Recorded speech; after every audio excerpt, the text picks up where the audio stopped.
Arvad, et 800-punktiline krediidiskoor garanteerib sulle maja? Ei garanteeri. Praegu skaneerib tehisintellekt pangaväljavõtteid, mitte ainult sinu skoori, ja märgib vaikselt ära, osta kohe, maksa hiljem teenuste kasutust nagu Klarna või Affirm. Isegi kui sa pole neid kunagi kasutanud, maksad sa praegu iga ostu pealt ikkagi 8% varjatud maksu. Ja see on selleks, et toetada sinu tagajärjekorras seisvate inimeste $46 miljardi suurust näivvõlga. Nii et tegelik küsimus ei ole sinu krediidiskoor. Oluline on see, millele süsteem arvab, et sa oled avatud ja kui kaua läheb aega, enne kui see sinu kahjuks arvesse läheb. See on osta kohe, maksa hiljem pettus. Esimene peatükk. Nähtamatu 8% lisatasu. Supermarketi kassas ripub sinu kaelas nähtamatu raskus. Kui kasutad krediitkaarti, lisandub igal maksel keskmiselt 1,3% kuni 3,5% tehingutasu. Kui kasutad osta kohe, maksa hiljem rakendust või BNPL ettevõtet nagu Klarna või Affirm, võivad nad sama tehingu eest võtta kuni 8% töötlemistasu. See on peaaegu 4 korda rohkem kui tavalise krediitkaardiga. See tähendab, et ettevõtted kaotavad peaaegu 10% kogu hinnast iga müügi pealt. See ei kõla ju väga halvasti, eks? Aga pole mingit võimalust, et need ettevõtted ise need lisakulud kinni maksavad. BNPL teenused armastavad kiidelda oma lisatasu keeluga, mis tähendab, et erinevalt krediitkaartidest ei saa supermarketid lisada osta kohe, maksa hiljem maksetele otsest lisakulu, et oma kahjusid kompenseerida. See tundub ju tarbijasõbralik, eks? Tõsi, nad ei saa lisada otsest lisatasu osta kohe, maksa hiljem ostudele, aga nad saavad tõsta hindu üle kogu poe. Nii jaotavad nad kahju kogu oma tulude peale laiali, umbes nagu rahaline kuulikindel vest. Nende kasumid jäävad puutumata ja sina ei pane tähelegi, millist pettemängu nad sinuga just mängisid. Iga tootele lisatud nähtamatu maks kaob lihtsalt ülemaailmse inflatsiooni suurematesse voogudesse. Täiuslik kuritegu ja sina oled ohver. Aga kui see tekitab nii palju lisaprobleeme, siis miks supermarketid ja teised väiksemad müüjad sellega kaasa lähevad? Need on kasumit teenivad ettevõtted. Nad ei tee midagi, kui nad sellest ise kasu ei saa. Ja kui nemad sellest kasu saavad, tähendab see peaaegu alati, et meie kaotame samal ajal midagi. Ja see kehtib ka siin. Jaemüüjad on valmis selle lisavaevaga tegelema, sest nad mõtlevad pikemale perspektiivile. Asi pole selles, et teenida iga dollari pealt paar senti rohkem. Asi on tarbijapsühholoogia põhjalikus ümberkujundamises nende enda kasuks. Täpselt nii, osta kohe, maksa hiljem võib tunduda väikese mugavusena, kuid tegelikult aju pestakse sind iga kord, kui sa seda kasutad. 2024 aasta uuring analüüsis 275 000 tarbija ostukäitumist, kes kasutasid osta kohe, maksa hiljem teenuseid ja avastas mõned häirivad seaduspärasused. Keskmiselt ei olnud osta kohe, maksa hiljem klientidel mitte ainult 10% suurem ostukorv kassas, vaid nad tegid ka rohkem oste, mida nad muidu poleks teinud. See tähendab, et kuna osta kohe, maksa hiljem jätab sulle mulje, et maksad alguses vähem, petad sa end ära ja arvad, et võid ühe korraga rohkem kulutada. See toob kasu nii osta kohe, maksa hiljem teenusele kui ka jaemüüjale, kuid jätab sind rahaliselt kehvemasse seisu. Seda salakavala trikki, mida nad sinu peal kasutavad, nimetatakse abstraktsiooniks. See on osa finantssektori suuremast eesmärgist muuta raha vähem käegakatsutavaks, vähem reaalseks ja vähem koheseks. Nii ei tunne sa end halvasti, kui kulutad rohkem, kui tegelikult lubada saad. Kui ostu sooritamine ei tähenda, et raha lahkub su kontolt kohe, siis väheneb ka motivatsioon oodata. Selle asemel teedki täpselt seda, mida nemad tahavad. Kulutad ja kulutad ja kulutad ning alles hiljem muretsed, kust see raha tuleb. Sa maksad poodides rohkem selleks, et rahastada kellegi teise burritot. Kõik sellepärast, et suured korporatsioonid tahavad pikas perspektiivis kõigilt raha välja pigistada. Aga kui sa vaatad seda laiemal kultuurilisel tasandil, siis saad aru, et inflatsioonimaks on vaid üks sümptom palju suuremast katkust ja see katk on juba meie riigivõla külge hakanud. Teine peatükk, fantoomvõla udu. Üksik inimene, kes kogub võlga võileibade ostmiseks Klarnaga, on üks asi, aga tegelikult 53,6 miljonit ameeriklast, kes seda kasutavad, rohkem kui kogu Lõuna-Korea rahvaarv, on finantsiline aatomipomm. Tere tulemast tarbijavõla metsikusse ja šokeerivalt reguleerimata maailma. Ainult 2024. aastal oli ülemaailmselt osta kohe, maksa hiljem tehinguid $334 miljardi väärtuses. Üle 25% Ameerika BNPL-i kasutajatest on seda kasutanud toidukaupade eest tasumiseks. Järelmaksuplaanid ei ole tegelikult mingi uus asi. Inimesed on jaganud suuri oste nagu autod ja suured mööbliesemed osamakseteks juba nii kaua, kui need tarbekaubad on turul olnud. Mis kahju on sama teha keskmise ja odavama hinnaklassi tarbekaupade puhul, kui sa suudad lihtsalt õigel ajal tagasi maksta. Kui, ja see kahetäheline sõna viib fantoomvõlani. Kuna BNPL ettevõtted ei ole samade aruandluskohustustega nagu pangad või krediidibürood, siis kui sa viivitad maksetega, ei jäta see jälge sinu krediidiaruandesse. See on sinu võlg, millel puudub selge dokumenteeritud jälg väljaspool sinu valitud BNPL teenuse sisemisi süsteeme. Aga miks see oluline on? Sa pead lihtsalt meenutama 2008 aasta finantsõudusi. Globaalset finantskriisi põhjustas see, et finantsasutused andsid teadlikult oma klientidele kodulaene, mida nad ei suutnud tagasi maksta. Ja kui nende laenude sissejuhatav tagasimaksemäär lõppes, ei suutnud majaomanikud oma võlgu tagasi maksta, mis viis massilisele maksejõuetusele. Kogu süsteem varises alt üles kokku. Seetõttu ongi ülioluline, et finantsasutused suudaksid kõigile laenu taotlevatele inimestele teha täpseid riskihinnanguid. Aga isegi kui nende kavatsused on parimad, ei suuda nad näha fantoomvõlga, mis peitub sinu rahaliste asjade pimedates nurkades. Nad ei kajasta neid tasumata võlgu sinu krediidiaruandes ja see on väga suur probleem.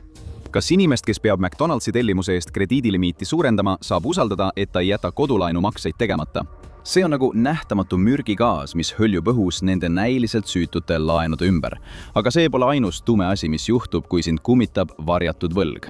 Majandusteadlased nimetavad seda kuhjamiseks, kus tarbijad võtavad korraga mitu väikest osta kohe, maksa hiljem laenu. Nad suurendavad oma krediidilimiite ja kaotavad ülevaate sellest, kui palju nad tegelikult mingil hetkel võlgu on. Ja see ei ole hüpoteetiline näide, et sind hirmutada. Tarbijate finantskaitsebüroo leidis, et aastatel 2021 ja 2022 oli 63% osta kohe, maksa hiljem laenuvõtjatest mingil hetkel samaaegselt mitu laenu. See oleks juba iseenesest probleem, kui kõik need võlad tekiksid ühes teenuses. Kuid büroo leidis, et 33% klientidest on laenud erinevates teenustes. See on tohutu ja hirmutav finantsvõrgustik, mida on üha raskem jälgida, kui sul pole ligipääsu sõna otseses mõttes tonnidele erinevate inimeste ja ettevõtete finantsandmetele. Nooremad ja madalama sissetulekuga ameeriklased on BNPL-i põhikasutajad. Seega on väga murettekitav, et BNPL-i võlg muutub üha suuremaks osaks krediidisüsteemist. Tim Quinlan, Wells Fargo majandusteadlane hindas, et 2023 aastal ulatus BNPL-i kaudu tehtud kulutuste maht kuni $46 miljardit ning see ei näita aeglustumise märke. Peaaegu 30% USA tarbijatest on mingil hetkel kasutanud osta kohe, maksa hiljem teenuseid. Ja kuna selle mõju meie majandusele näib kasvavat, hakkab see tunduma üha mõistlikuma valikuna inimestele, kes püüavad ots otsaga kokku tulla. Võllemull kasvab varjus ja 3 suurt krediidiaruandusagentuuri Equifax, TransUnion ja Experian ei tea sellest midagi. Kui see kõik on valitsuse ja suurte krediidibüroode jaoks nähtamatu, siis mis seda süsteemi koos hoiab? Ja kuidas satuvad nii paljud tavalised inimesed sellesse valede ja ohtliku võlavõrku? Et mõista kõiki siin toimuvaid pettusi, on oluline, et sa kõigepealt mõistaksid seda üht suurt valet, mis teeb selle kõik võimalikuks. 3. peatükk, võlalõksu anatoomia. Kui siin on ajapommiks see, et inimesed ei maksa oma laene tagasi, siis on lahendus ju lihtne. Süsteemi reguleerimine, et tagada, et BNPL ettevõtted töötaksid ainult inimestega, kellel on hea krediidivõimekus. Kuid sellist regulatsiooni ei ole olemas. Seadusandluse rattad liiguvad piinavalt aeglaselt. Vahepeal tundub peaaegu, et BNPL-süsteemid ongi loodud selleks, et leida ideaalsed ohvrid, kes hiljem probleeme tekitavad. Me rääkisime teile varem, kuidas BNPL näib toetavat psühholoogilisele petukoodile. Kui sa lükkad makse tegeliku olemuse kaugemale tulevikku, siis raha ei tundu enam päris. Selle kulutamine muutub palju lihtsamaks. See ongi täpselt see mehhanism, millele jaemüüjad loodavad, et buy now, pay laterilt tegelikult kasumit teenida. 1998 aasta psühholoogilises uuringus leidsid Prelech ja Löwenstein, et kui ostmine ja maksmine üksteisest isegi natuke lahutada, siis nähtus, mida nad nimetavad maksmise valuks, muutub leebemaks. Ja samamoodi nagu füüsiline valu hoiab meid ohtlikest olukordadest eemal, hoiab ka see rahaline valu meid rahaliselt ohtlikest olukordadest eemal. Nüüd avab BNPL selle sama olukorra ukse pärani ja võtab selle lausa avasüli vastu. Stanfordi ülikooli teadlased otsustasid BNPL maailma põhjalikumalt uurida. Neid köitis see, kuidas konkreetne BNPL-i meetod maksa 4 osas tundus liiga hea, et olla tõsi. Kui oled kunagi mõnda neist teenustest kasutanud, tead täpselt, mida me mõtleme. Sa maksad kohe esimese 25% hinnast ja jagad ülejäänud summa 3. 25% osaks, mis tuleb tasuda järgmise 6 nädala jooksul. Ükskõik millise BNPL teenuse sa valisid, katab teenus esmalt kulud ja võtab jaemüüjalt oma osa. Raha, mille hiljem tagasi maksad, läheb teenusele, mitte jaemüüjale endale. Ja kui sa teed need tagasimaksed õigel ajal, siis teenused kiidavad uhkusega, et tehing on intressivaba. aga sa ei pea eriti sügavale kaevuma, et asjad hakkaksid tunduma kahtlased. Erinevalt krediitkaartidest ei nõua need teenused krediidikontrolli, mis muudab need automaatselt väga ahvatlevaks inimestele, kellel on juba varasemalt olnud laenude tasumata jätmise ajalugu. See on uskumatult ohtlik enesevaliku protsess tööstusharus, mis tugineb usule, et kliendid maksavad hiljem. Turuanalüüsi ettevõttes CB Insights hindas, et 2025 aasta lõpuks võib BNPL-i kaudu antud laenude kogumaht ulatuda $1 triljonini. Nagu ütles Stanfordi ärikooli raamatupidamise professor E.T. Hahn, ei ole keskmise kasutaja finantsteadlikkus eriti hea. Kui krediiti väljastavad ettevõtted saavad ise otsustada, teevad nad seda võimaluse korral tarbijate arvelt. Aga ilmselgelt ei saa keskmine tarbija sellest ettevaatlikkusest aru. Keskmistel osta kohe, maksa hiljem BNPL kasutajatel on 4% rohkem ületustasusid, 1,1% kõrgemad krediitkaardi intressid ja 2,3% rohkem krediitkaardi hilinenud maksetasusid kui neil, kes neist eemale hoiavad. Aga see on veel leebe pool. Tõsisemal juhul, kui lemmikjaemüüjad pakuvad inimestele BNPL-i võimalusi, suurenesid ületustasud 8,9%, krediitkaardi intressid 2,5% ja hilinenud maksetasud 8,4%. Keskmise kasutaja jaoks tähendab see $176 aastas lisatasudena ja tõsisemal juhul $252 aastas. Kui neid numbreid hakata laiendama kümnetele miljonitele tarbijatele, muutub olukord palju koledamaks kui lihtsalt üksikud varjatud tasud. Richmondi Föderaalreservi panga uuringus öeldi, et üks võimalik murekoht on see, et BNPL-i kasutamine võib julgustada mõningaid tarbijaid liigselt laenu võtma, nõrgendades seeläbi nende võimet täita muid, mitte BNPL-i võlakohustusi. BNPL võib olla riskide kuhjumise lähtepunktiks, mis võib kanduda üle ka teistesse tarbijakrediidi vormidesse. BNPL-i kasutajate jaoks ei paista asjad eriti head. CFPB andmetel on just nõrgema krediidivõimega laenuvõtjad need, kes BNPL-i buumi veavad. Ainuüksi väga madala krediidivõimega tarbijad moodustavad 45% BNPL laenudest ning veel 16% tuleb madala krediidivõimega laenuvõtjatelt. Kuid see on vaid osa loost. Sama uuring näitab, et inimesed ei tugine ainult BNPL-ile. Igal suvalisel kuul võib neil olla keskmiselt üle $22,000 tagatiseta võlga. Üllataval kombel moodustab sellest vaid 17% tegelikult BNPL. Teisisõnu, BNPL ei paista võlakoormust vähendavat. See ilmneb lihtsalt siis, kui võlg on juba olemas, muutes olukorra veelgi hullemaks. Tasuta raha ilma tingimusteta ei ole olemas. Ja mis veel hullem, see nöör tõmbub praegu kõigi kaelas kõige hullemal võimalikul viisil järjest pingule. 4. peatükk. FICO 10T, šokilaine ja vaiksed tagasilükkamised. Krediidimaailm ei toimiks põhimõtteliselt ilma riskihindajateta. Nad hindavad ja võtavad enda peale iga tehingu aluseks oleva riski ning mida riskantsemaid tehinguid finantsasutus teeb, seda lähemal ollakse ohtlikule tsoonile. Kui otsid laenu või kindlustuspoliisi, teeb vajaliku taustakontrolli riskihindaja. Ja need riskihindajad hakkavad nüüd kõiki sinu BNPL-ostudes tekkinud näivõlgu hoolikalt uurima. Kui oled BNPL teenustega palju oste teinud, võib see tähendada, et rasked ajad on ees ootamas. Üks olulisemaid tegureid sinu rahalises elus on sinu FICO score, mis jääb vahemikku 300 kuni 850. See määratakse sinu makseajaloo, krediidikasutuse, krediidiajaloo pikkuse ja krediidikontode tüüpide põhjal. Põhimõtteliselt pole võimalik üle hinnata, kui oluline see skoor sinu laenamisel Ameerika Ühendriikides on. Investopedia andmetel on see umbes 90% laenuotsuste puhul määravaks teguriks. Alates 2026 aastast on riskihindajad hakanud sinu BNPL-i, osta kohe maksa hiljem ajalugu, arvestama sinu skoori määramisel.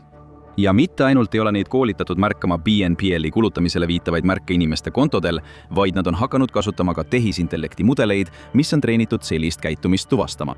See, mida need mudelid ja riskihindajad leiavad, ei paranda BNPL-i kasutajate krediidiskoori, eriti kuna maksete tegemata jätmine on muutumas kogu tööstusharus tavapäraseks. 2025 aastal krediidiplatvormi LendingTree poolt läbi viidud uuringus ütles 41% kasutajatest, et nad maksid viimase aasta jooksul hilinenult. See on tõusnud 34%-lt 2024. aastal. See ei ole mingilgi moel julgustav trend. Kui laenutaotluste hindajad ja tehisintellekti mudelid need makseviivitused ära märkavad, võivad tagajärjed olla tõsised. Kui sind ei saa usaldada $200 toiduarve 6 nädala jooksul tasumisel, siis kuidas saaksid nad sulle 30-aastast eluasemelaenu anda? Ja seda ei ütle ainult meie, vaid ka eluasemelaenude tööstus ise. Waterstone Mortgage'i sõnul võivad BNPL makselahendused tunduda mugavad ja ohutud, kuid nende teenuste liigne kasutamine võib mõjutada sinu eluasemelaenu heakskiitmist negatiivselt või isegi tehingu vormistamist edasi lükata. Kui plaanid peagi eluasemelaenu heakskiitmise protsessi läbida, tasub hoolikalt kaaluda, kas avada liiga palju BNPL kontosid või kasutada neid liiga sageli. Tõeliselt võib see sinu võimalusi kodu omandada kahjustada siis, kui see mõjutab sinu DTI-d ehk võla ja sissetuleku suhet. See tähendab kõiki sinu igakuiseid võlakohustusi, mis jagatakse sinu brutokuise sissetulekuga. Mida madalam see suhe on, seda parem laenuandjate jaoks. See on üks peamisi tegureid, mis määrab, kas saad hüpoteeklaenu või mitte. Varem, enne kui krediiditööstus nägi sinu osta nüüd, maksa hiljem tehinguid, võisid sa paista finantsiliselt heas seisus. Aga kui sinu osta nüüd, maksa hiljem maksed arvestatakse sinu võlasuhtesse, võib see sind tõsiselt piirata. Isegi kui oled muidu finantsiliselt heas seisus, võivad sinu lisakuumaksed tõsta sinu võlasuhte üle 43%, mida hüpoteeklaenuandjad peavad riskantseks. Paljudel juhtudel toob see kaasa automaatse tagasilükkamise. See ongi probleem fintechi puhul. See tööstus näib ühendavat kõik halvimad küljed tehnoloogiast ja finantsasutustest. Sulle müüakse kohest mugavust ettevõtte poolt, kellel on liigu kiiresti ja lõhu asju mentaliteet, ainult selleks, et hiljem mõista, et lõhutakse sinu unistus oma kodust. Ja kui see olekski kogu probleemi ulatus, oleks see juba piisavalt halb. Kuid selle varjatud võla ja vaiksete tagasilükkamiste all ootab meid kõiki midagi veel hullemat. 5. peatükk, väärtpaberistamise ajapomm. Isegi kui BNPL ise ei ole jõud, mis üksi kogu majanduse kokku kukutab, on see siiski vaid järjekordne samm ohtlikumas suunas meie kõigi jaoks. Alates valuuta abstraheerimisest kuni kasvava võlani näib BNPL olevat järjekordne teeviit meie teel omandijärgse majanduse absoluutse õudusunenäoni. Morgan Stanley on väljendanud muret, et BNPL võib olla varjav tegur, mille tõttu tarbijavõla tegelik ulatus jääb teadmata. Aga see tundub tühise probleemina võrreldes suuremate ühiskondlike riskidega. Kui raha hakkab olemast psühholoogiliselt reaalne ja krediidiliine saab lõputult pikendada, ei lõpe väiksemad maksed kunagi ja tõeline vahetus ei alga. Välja arvatud õhk, mida sa praegu hingad, saad peaaegu kõike vaid ajutiselt kasutada. See saab olema üürimajandus, mida juhivad meie tehnofeodaalsed isandad ja sina oled lihtsalt 1 miljarditest, keda nad iga päev lüpsevad. Kas oled ikka veel pettustest huvitatud? Vaata 3 miljardi 600 miljoni dollari suurust Põhja-Korea superpettust või vaata hoopis seda.